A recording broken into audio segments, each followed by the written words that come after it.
কবি সুকুমার রায়ের সৎপাত্র।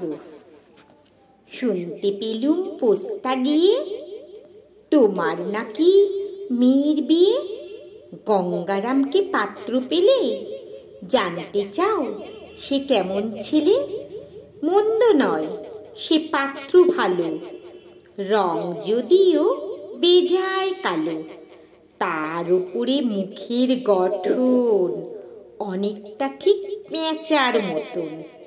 বিদ্যে বুদ্ধি বলছি মশাই, ধন্যী ছেলের অধ্যাবসায়। 19টি বার ম্যাট্রিকে সে ঘায়েল হয়ে থামল শেষে। বিষয় আশায় গরিব বেজায়, কষ্টে সৃষ্টি দিন চলে যায়। মানুষ তো নয় ভাইগুলো তার, একটা পাগল একটা গোয়ার।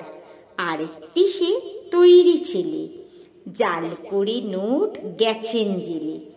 কনিষ্ঠটি তবলা বাজায়, যাত্রা দলে 5 টাকা পায়।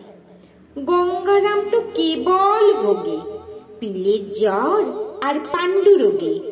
কিন্তু তারা উচ্চ ঘর, কংস রাজের বংশধর। শ্যামলাহিরি বনগ্রামের কি যেন হয় গঙ্গারামের। যা হোক এবার পাত্র পেলে, এমন কি আর মন্দ ছেলে?